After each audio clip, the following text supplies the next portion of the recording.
Hey everyone, welcome back to my channel. Oh man, I'm going to definitely say something that's very political, and it's going to invoke a lot of personal opinion. I'm going to say the word, and you're going to think something instantly. Defunding the police. Good idea or bad idea? And I know a lot of people gonna take different sides. I'm not gonna give a side, or I'm gonna try not to, but I'm gonna give you two perspectives so you can think. Okay, first perspective. A lot of officers are underwhelmed and underpaid. A lot of officers are put in a situation that it makes it very hard to survive, or put them darn if you do, darn if you don't scenario.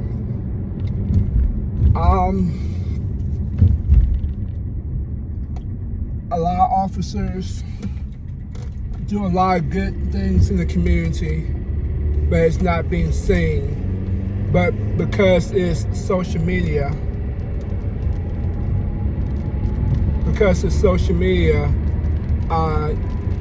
it's just people want to just highlight the bad stuff and negate the good stuff. Blue Lives Matter, which is an opinion for a lot of people.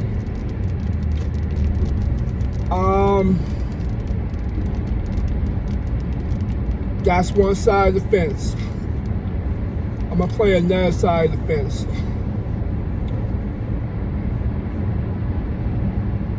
If I see a cop, I'm instantly afraid for my life. If I'm a minority of any kind, I'm afraid for my life. A lot of cops are just modern day slave catchers. A lot of officers just take their bigotry and just use and hide behind a badge and a gun. A lot of cops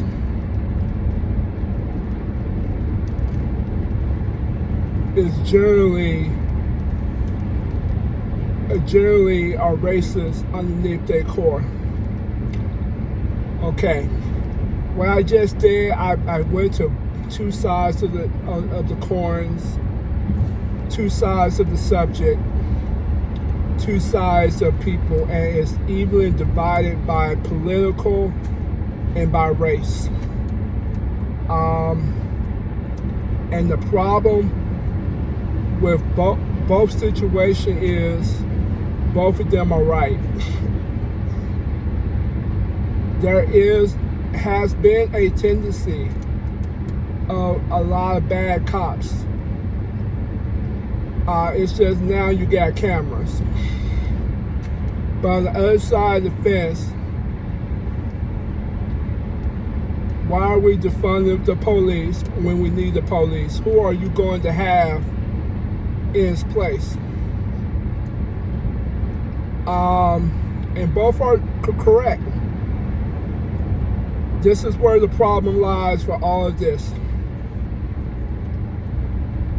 There's so much injustice on one side that this injustice won't pay back for hundreds of years of injustice and murders and Emmett Tills and things like that. There's some people would say, I'm not a part of Emmett Till. I had nothing to do with that. Why am I pulling that? How can I live up to that? I didn't do that. Not all cops are bad. And it's really a overwhelmed system with very tired officers and stressed out officer with mental health issues that do not get that addressed, and then what you get is extreme situation, which running from a cop or fighting, or you're a cop fighting with a person, which bring out another stressor that the average person. Then you have a side of the community where they just do not trust the police. They don't trust them. They want to, but they don't feel like they can. And both sides can't see each other's point of view. Start recording emergency.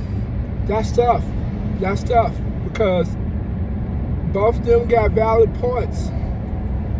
But if you don't put yourself in the other person's shoes, if you're a minority saying that, if you don't put yourself in another person's shoes that saying, hey, all cops are not bad, and I'm not going to get on mob mentality because it's popular or it's cancel culture.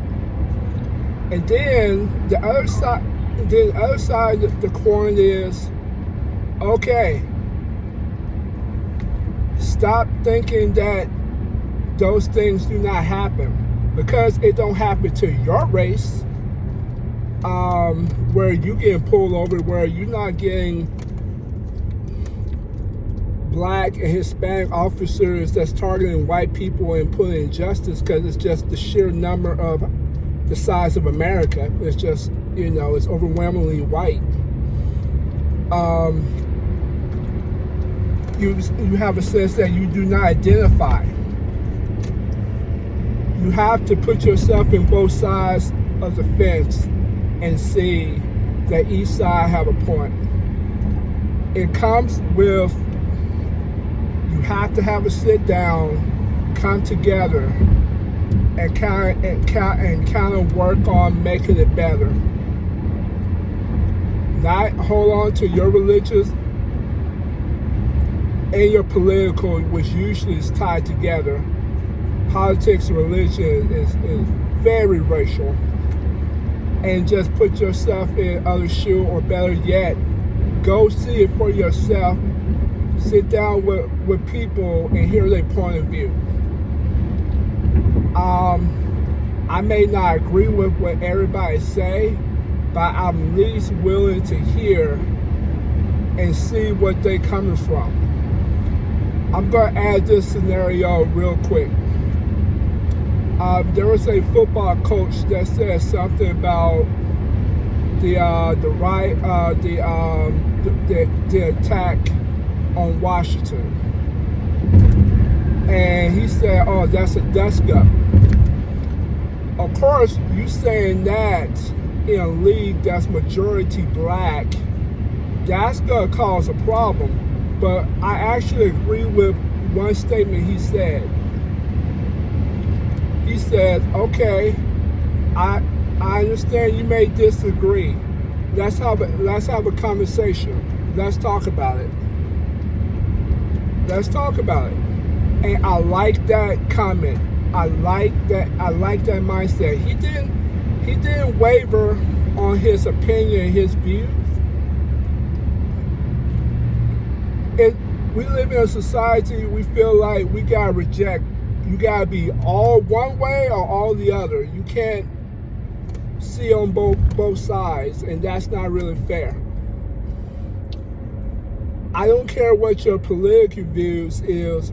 More importantly, how you treat me as a person. You can have whatever political views you are, but if you have a core distaste because of just who I am without even meeting me, then that's a problem.